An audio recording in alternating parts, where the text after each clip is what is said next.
জান্নাত বানানো ছোট্ট জান্নাত দেখার জন্য রওনা করলেন। মুসলমান ভাই, জিব্রাইল আনন্দে আত্মহারা পাগল পড়া হয়ে রওনা দিচ্ছে। জিব্রাইল কিসে রওনা দিলেন?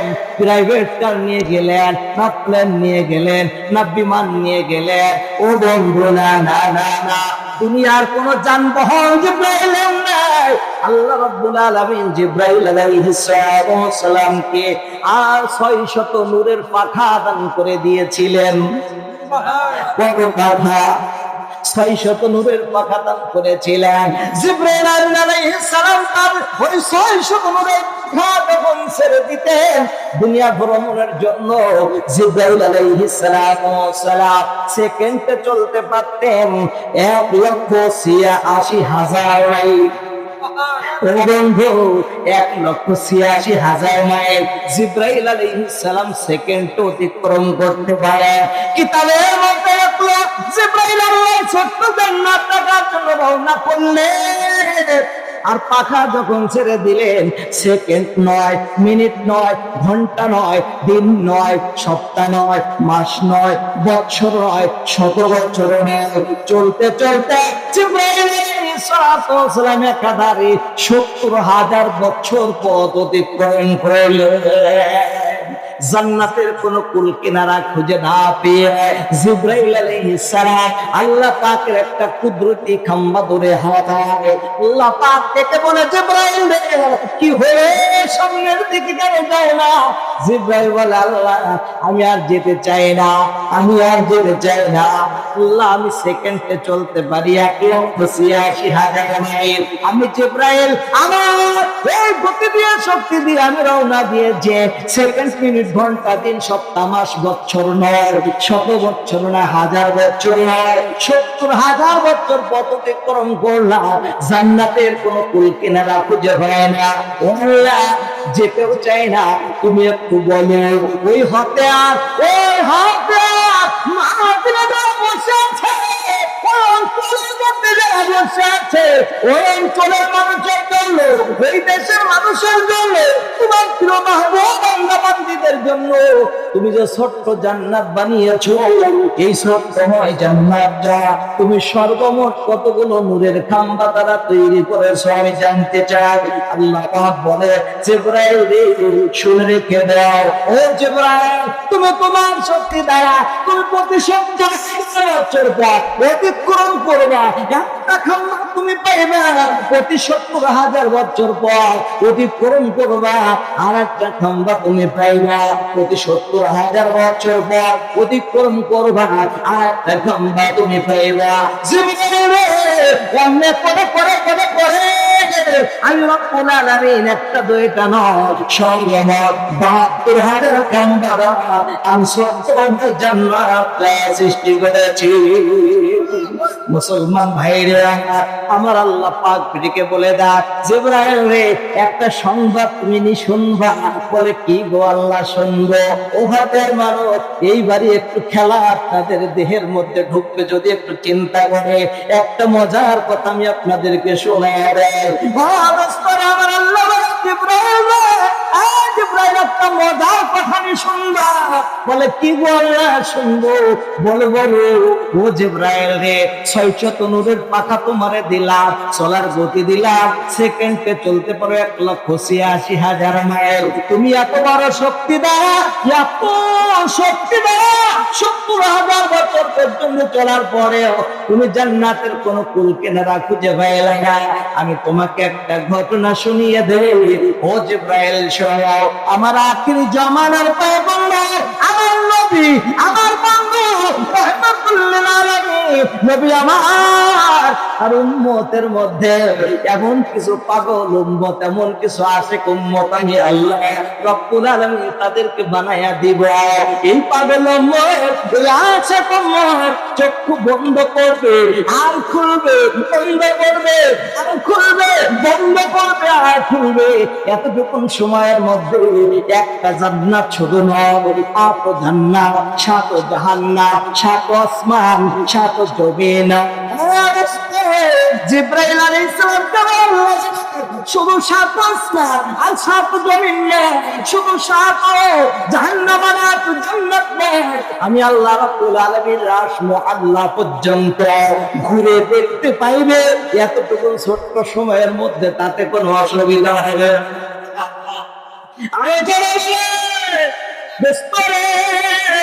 জিবরাইল আলাইহিস সালামের দিলের মধ্যে সব জেগে গেল। এমন একটা মানুষের দেখার পাওয়ার জন্য জিবরাইল বলে, মাবুদ মাবুদ ও আমার আল্লাহ, এমন একটা মানুষকে তুমি আমাদের একটু দেখায়া দাও। আল্লাহ পাক বলে, তাহলে এখানে না, চলে যাও, তুমি চলে যাও, চলে যাও মসজিদে নববীর সামনে চলে যাও। দেখুন নামাজ হয়, নামাজ করে সকলে বের হয়ে যাবে, সকল মুসল্লি বের হয়ে যাবে। একটা বৃদ্ধা মানুষ, একটা মুরব্বী মানুষ, একটা বুড়া মানুষ, বুড়া আমার বান্দা লাঠি ভর দিয়ে একটু করে আস্তে আস্তে বের হবে। তুমি মানব স্রোত ধারণ করি তার সামনে দাঁড়ায়া, তুমি মানব স্রোত ধারণ করি তার সামনে দাঁড়ায়া তুমি জিবরাইলের পরিচয়টা একটু জানতে চাইবা। জিবরাইল আলাইহিস সালাম মানব স্রোত ধারণ করে কিতাবের মধ্যে রাখে। জিবরাইল আলাইহিস সালাম মসজিদ নববীর সামনে এসে দাঁড়িয়ে গেল। মসজিদ থেকে সকল মুসল্লিরা দরদর করে বের হয়ে যায়। আমার মুসল্লি, আমার মুরব্বী বাবারা, একটা আদব আপনারা শিখবেন, একটা আদবের সাথে চলবেন। মসজিদের সকলের আগে প্রবেশ করবেন আজান হওয়া মাত্র, আর মসজিদ থেকে সকলের পরে বের হবে। আমাদের দেশের যুবকেরা মসজিদে যেতে চায় না রে, যাইবা শুক্রবারে যায়, সবার পরে যায়, বের হওয়ার সময় সকলের আগে বের হয়, কথা হয় না রে। যুবকেরা, আমার নাইম হুজুর সাহেব যখন বয়ান করে, উনার বয়ান আপনারা বসে বসে শুনবেন, যারা উনার মুসল্লি আছে। বয়ান অন্য খতিব যখন বয়ান করে, আপনারা যুবকেরা আগে সুন্দর করে বসে বয়ান শুনবেন। এটা আপনাদের জন্য বড় জরুরি হয়ে গেছে। আপনাদের ইবাদত আল্লাহ বেশি কবুল করেন, ঠিক কিনা? আমার যুবক বাবা, আমার মুরব্বীরা, মা বোনেরা যারা আছেন, জীবনের থেকে মহামূল্যবান একটু সময় আপনাদের পিছনে একটু ব্যয় করতেছি ভাইয়া। এটা আল্লাহর জন্য, আল্লাহর কোরআনের জন্য, দ্বীনের জন্য, দুনিয়াবি মাকসাদের জন্য। আর সোনার টুকরা জিবরাইল আলাইহিস সালাম এসে দাঁড়ায়া গেলেন। দাঁড়ানোর পরে মানুষ রোদ ধারণ করে সকলের পরে যে মুরব্বীটা বের হইয়া মসজিদে নববীর থেকে তার কাছে জিজ্ঞাসা করে, হুজুর আপনার কাছে একটা জিনিস জানতে চাই, আপনি কি বলবেন? বলে, কি জানতে চাও রে বিদেশি প্রতি, কি জানতে চাও তুমি, প্রশ্ন করো। এবার দেখে বলে দেন, হুজুর আপনার কাছে অন্য কিছু জানতে চাই না, শুধু জানতে চাই আপনি বলেন। হুজুর আপনি বলেন, এই মুহূর্তের জন্য আল্লাহর প্রধান ফেরেশতা জিবরাইল আলাইহিস সালাম কোথায় অবস্থান করতেছেন, কোথায় আছেন, আমি একটু জানতে চাই। আমার মুসলমান ভাইরা, আমার প্রশ্ন করতেছেন কে? কথা কয় না রে, সব চলে গেছে ওইদিকে মন। এটা কি কোনো কথা বলে? প্রশ্ন করতেছেন কে? জিবরাইল। জিবরাইল আলাইহিস সালামের প্রশ্ন শুনে অবাক হয়ে গেলেন। হুজুর বলতেছেন, হুজুর বলতেছেন, বিদেশি প্রতীক তুমি যে প্রশ্ন করলা, এইটা কেন তুমি করলা? তুমি জিবরাইলের দিয়ে কি করবা? বলে, হুজুর আমার একটু কাজ আছে। ও বিদেশি প্রতীক রে, একটুখানি ওয়েট করবে। কতদিন করতে হবে অপেক্ষা? বলে না, কতদিন 3 লাগবে না। কিতাবের মধ্যে লাগলো সামান্য একটু সময়ের মধ্যে হযরত আল্লাহর বান্দা মুরব্বিটা এবার তিনি বলে দিচ্ছেন, হে বিদেশি প্রতীক, আমি জিবরাইলের খোঁজ নেওয়ার জন্য আমি আল্লাহ রাব্বুল আলামিনের সাথে আসমানকে তন্ন তন্ন করে খুঁজলাম, আমি সেখানে পাইলাম না। 7 জমিন খুঁজলাম, পাইলাম না। আল্লাহর আর 7 জাহান্নাম খুঁজলাম, পাইলাম না। 8 জান্নাত খুঁজলাম, পাইলাম না। আল্লাহর আরশ আল্লাহর মধ্যে খুঁজলাম, পাইলাম না।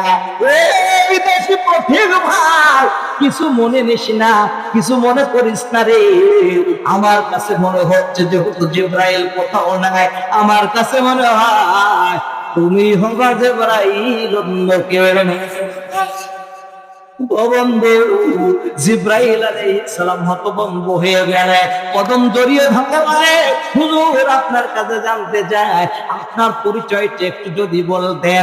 তিনি বললেন, আমার পরিচয় আর কেউ নাই রে, আমি হলাম হযরতে সিদ্দিক আকবর, আবু বকর সিদ্দিক রাদিয়াল্লাহু আনহু।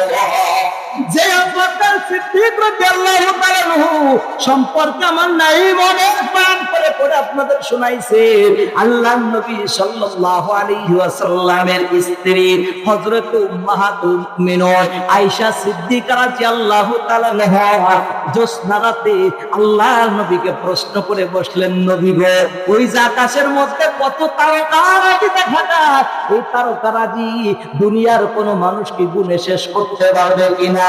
বলে, না রে আয়েশা, দুনিয়ার মানুষ ঘুরে বের করতে পারবে না। আল্লাহ নবীর স্ত্রী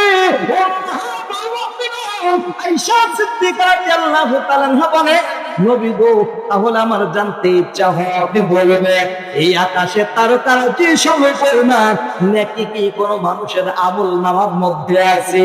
বলে, হ্যাঁ আছে রে আয়েশা, আছে। বলে, কার আছে?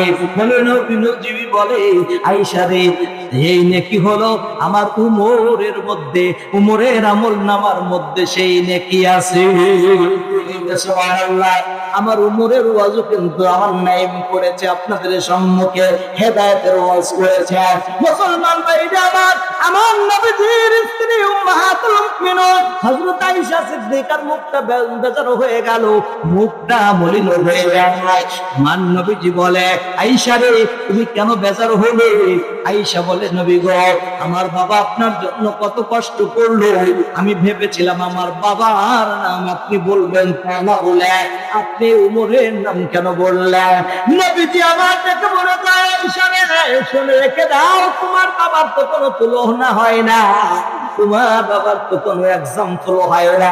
তোমার বাবার এক রাত্রের ইবাদত, এক রাত্রের নেকি জানলা যত পরিমাণ দিয়েছে, আর এই নেকি সমস্ত উমর সহ সকল ব্যক্তিদের নেকি জড়িয়ে আল্লাহর মধ্যে পড়া হয়। আর তোমার বাবা এক রাত্রের নেকি যদি অপর পাল্লার মধ্যে রাখা হয়, তোমার নেকির পাল্লা বেশি ভারী হয়ে যাবে। সেই আবু বকর সিদ্দিক রাদিয়াল্লাহু তাআলা আনহুকে প্রশ্ন করে, যে হুজুর এত বড় পাওয়ার আপনি কেমনে পাইলেন, শক্তি আপনি কেমনে অর্জন করলেন? এবার হযরত আবু বকর সিদ্দিক রাদিয়াল্লাহু তাআলা আনহু বলে, আমি দুইটি কারণে পেয়েছি। জোরে বলবেন, দুইটি কারণে আমার আল্লাহ দান করেছে। এক নাম্বার হলো আমার আল্লাহ রাব্বুল আলামিনের এই জমিনের মধ্যে আমি আল্লাহ রাব্বুল আলামিনের সকল বিধি বিধানগুলো আমি পালন করে চলেছি, নিষেধগুলো প্রত্যাখ্যান করেছি, আদেশগুলো পঙ্খানুপঙ্খন রূপে পালন করেছি। আর দ্বিতীয় নাম্বারে আমার জীবনের থেকেও আমার রাসূলুল্লাহকে আমি ভালোবেসেছি। এই কারণে আল্লাহ আমাকে এই নিয়ামত দান করেছে। হাতিয়ারবাসী রে, আমি সর্বশেষ আপনাদেরকে নসিহত করে যাই, এমন জীবন করো হে গঠন, নবীর হাসিবে তুমি কাঁদিবে। আল্লাহ তৌফিক দান করে দেন, জোরে বলে আমিন।